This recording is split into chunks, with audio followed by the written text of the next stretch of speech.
Abandonem essas coisas sem valor e voltem-se para o Deus vivo. Afinal de contas, é tudo dele, é tudo feito por ele e é tudo para ele. Hoje a nossa leitura foi do capítulo 14 do livro de Atos. E esse texto da nossa leitura nos coloca diante de uma realidade importante, de um alerta importante. O entendimento de que, sim, tudo o que temos vem do Senhor. Todo cuidado, todo amparo. Se existe alguém que cuida de nós, é o Senhor, o Deus vivo. Se existe alguém que provê as nossas necessidades, que garante o nosso sustento, é o Senhor, o Deus vivo, o único Deus vivo. Se tem alguém que opera através de nós qualquer obra, se tem alguém capaz de promover o avanço do Evangelho, é o Senhor e só o Senhor. É tudo feito pelo poder dele, através dele e tudo feito para ele. Por isso é tão importante que nós estejamos atentos, atentos às distrações, porque o que não falta ao nosso redor são futilidades, inutilidades, coisas sem valor, que competem, que disputam a nossa atenção, que disputam o nosso tempo, que disputam os nossos corações.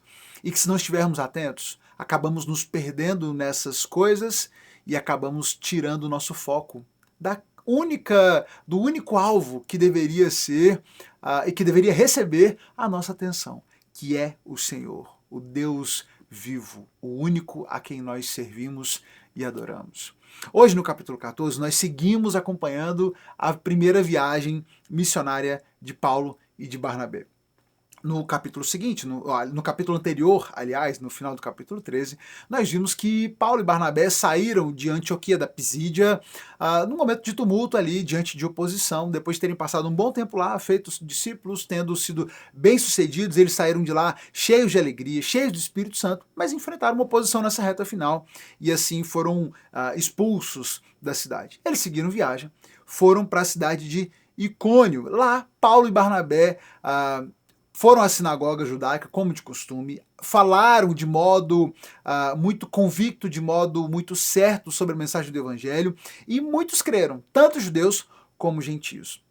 Mas alguns judeus desse grupo que não creram, desse grupo que não creu, eles começaram a incitar os gentios, a envenenar a mente deles contra Paulo, contra Barnabé, o que acabou gerando ali e criando ali um movimento de oposição aos apóstolos, a ponto de que eles começaram a se organizar para apedrejá-los. Esse grupo se levanta e planeja apedrejá-los. Os apóstolos ficaram sabendo dessa movimentação e fugiram então e foram para a região de Licaônia, seguiram viagem adiante, abandonando então a cidade diante daquela ameaça que havia se levantado.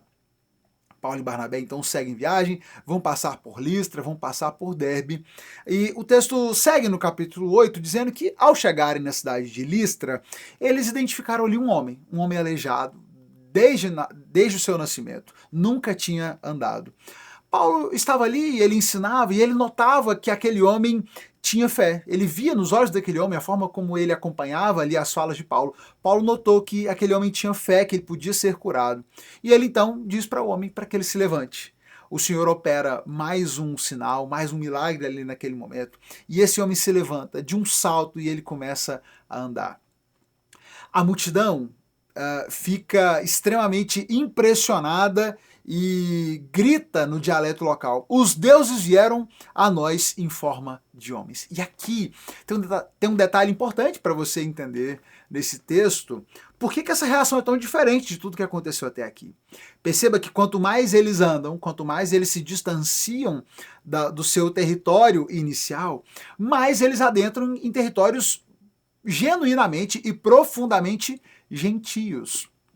Aqui, nos primeiros momentos, nós temos os apóstolos interagindo com os gentios, mas eram muitos grupos de gentios que tinham contato com a cultura judaica, muitos gentios que haviam se convertido ao judaísmo. Então, o evangelho se espalha entre gentios, sim, mas eram gentios, de alguma maneira, familiarizados com a ideia da palavra de Deus, da lei do Senhor, e tinham algum convívio ali. Aqui, Paulo e Barnabé estão chegando em lugares mais distantes, em povos gentios completamente pagãos, que não tinham noção do que era a lei de Deus, do que era a palavra que eles estavam anunciando, a quem eles estavam anunciando. Isso fica muito evidente pela reação desse povo. Diante do milagre, a reação deles é de que eles tivessem sido visitados por deuses. E assumem que Paulo fosse Zeus, aliás, que Barnabé fosse Zeus e Paulo fosse Hermes, divindades gregas que pudessem estar ali entre eles e tivessem feito então aqueles sinais. Diante disso, a reação deles qual é? Vamos adorar, os deuses vieram até nós. O sacerdote do templo de Zeus já traz ali touros, já traz ali sacrifícios, e eles queriam fazer sacrifícios diante dos apóstolos, e eles tiveram muito trabalho para impedir que aquilo acontecesse. Não, não, não, nós somos homens como vocês,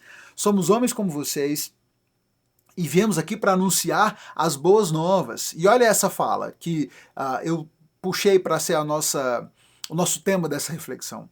Viemos lhes anunciar as boas novas, para que abandonem essas coisas sem valor e se voltem para o Deus vivo. Nós viemos aqui justamente para anunciar a vocês as boas novas, para que vocês desviem o foco, para que vocês abandonem essas coisas sem valor que estão ocupando o coração, a mente, o tempo, a atenção de vocês, para que vocês abandonem tudo isso e sejam capazes de se voltar para o único Deus vivo, porque foi Ele que fez o céu, Ele que fez a terra e fez tudo que neles há. É Ele quem garante a vocês as chuvas, é Ele quem garante as colheitas, é Ele quem garante o alimento, é Ele quem dá a vocês um coração alegre. Vocês estão vivendo e passando a vida de vocês distraídos com essas coisas que não têm valor nenhum, servindo deuses que sequer existem e achando que eles é quem provém as necessidades de vocês, que mandam a chuva, que mandam o alimento, que trazem alegria. Nós viemos justamente anunciar para vocês o Evangelho, para que vocês esqueçam dessas coisas que não têm valor nenhum e consigam olhar para o único que realmente vale a sua atenção, para o único Deus vivo que sustenta, cuida e tem mantido a vida de vocês.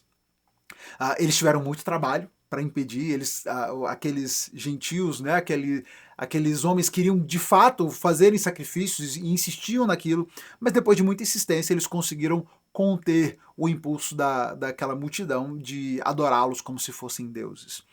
O fato é que, diz o texto, que chegaram alguns judeus de Antioquia e de Icônio. Olha o que está acontecendo, perceba esse movimento de perseguição. Eles passaram por Antioquia antes, foram expulsos da cidade de Antioquia por judeus que articularam ali e que queriam expulsá-los, que queriam matá-los ali. Eles passaram por Icônio, que foi a cidade interior, e ali também foram expulsos por um grupo que queria apedrejá-los. O texto vai dizer então que chegou à cidade de Listra, onde eles agora estavam, provavelmente esse grupo que veio acompanhando o burburinho causado pelos apóstolos e vem seguindo justamente com o objetivo de causar tumulto, de levantarem as pessoas, de articularem ali contra a pregação dos apóstolos, contra a estadia deles ali. Esses judeus de Antioquia e de Icônio chegaram, instigaram a multidão, e no final, esse povo que num momento queria adorá-los, queria fazer sacrifício para eles, agora apedrejaram Paulo e o arrastaram para fora da cidade, pensando que ele estivesse morto. Apedrejaram Paulo, jogaram ele fora da cidade, pensavam que ele estava morto, mas o texto vai nos dizer que não. Quando depois os discípulos o rodearam, e imagina a angústia daquele momento, quando os discípulos se aproximam, provavelmente também pensando que Paulo estivesse morto. Os discípulos o rodearam, mas Paulo se levantou. Certamente aqui nós temos mais um relato de um milagre, de uma ação poderosa, milagrosa de Deus, que manteve ele vivo, mesmo diante daquela multidão que o apedrejou e tinha convicção que o tinha matado. Paulo se levanta e no dia seguinte, ele se levanta, volta para a cidade e no dia seguinte eles seguem viagem. Paulo e Barnabé partem agora para a cidade de Derbe.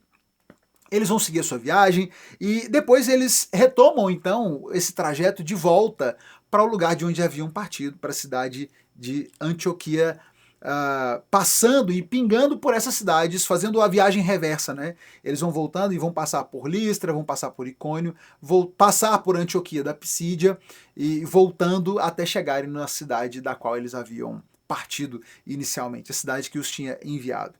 E o texto faz um destaque interessante, que nessa viagem de volta, eles vão passando por essas cidades justamente com o objetivo de fortalecer os discípulos, encorajar aqueles discípulos que tinham sido feitos, aqueles que tinham crido na mensagem que eles pregaram. Eles estavam lá para fortalecer os discípulos, para encorajá-los a permanecer firmes na fé. Eles instituíram presbíteros nessas igrejas que ali foram formadas e oraram por eles, jejuaram com eles. E diz assim que eles os entregaram aos cuidados do Senhor em quem haviam crido. Paulo e Barnabé voltam por essas cidades, oram, intercedem, encorajam esses discípulos a que permaneçam firmes. Mas eu achei muito legal esse destaque do texto, quando diz que eles entregaram esses discípulos, entregaram esses presbíteros que ali foram formados aos cuidados do Senhor, em quem haviam crido. Porque no fundo, eles sabiam que eles podiam pregar, eles podiam anunciar o evangelho, mas não seriam eles que iriam guardar, que iriam cuidar destes discípulos ali formados. O maior interessado em cuidar desses novos discípulos era o próprio Senhor, o Deus vivo, que cuidava desse povo, que cuidava de Paulo, que cuidava de Barnabé e que vinha cuidando de todos os seus discípulos até ali e continuaria cuidando. Paulo e Barnabé, por mais que tenham enfrentado tantas tentações, poderiam ter se deixado adorar, poderiam ter se deixado levar pela vaidade, pelos milagres que realizaram, pelo poder do Senhor, mas pelos milagres que foram feitos ali por intermédio deles, pelo fato de que tantas pessoas se convertiam e criam em Jesus através da sua pregação. Eles certamente tiveram muitas oportunidades de se apegarem a essas coisas inúteis, a essas coisas sem valor, como a vaidade, o orgulho, se deixarem levar pela tentação de serem adorados, de serem admirados, mas nada disso roubou a atenção dos apóstolos daquilo que realmente importava. O foco deles estava no Deus vivo, e o que eles queriam é que esses novos discípulos também entendessem isso, também tivessem a sua atenção voltada para o Deus vivo. Nada de ficarem admirando Paulo, admirando Barnabé, voltando sua atenção para eles, não, porque não seriam eles que cuidariam desses novos discípulos, desses novos presbíteros. Eles encorajaram, estimularam, mas no fim, eles os entregaram aos cuidados de Deus, porque é Ele quem iria cuidar desse seu povo. E é em Deus que eles haviam crido, não em Paulo, não em Barnabé. Eles retornam então e chegam à cidade de Antioquia, se reuniram com a igreja que os havia enviado e relataram tudo que Deus tinha feito por meio deles e como Deus tinha aberto a porta da fé também para os gentios.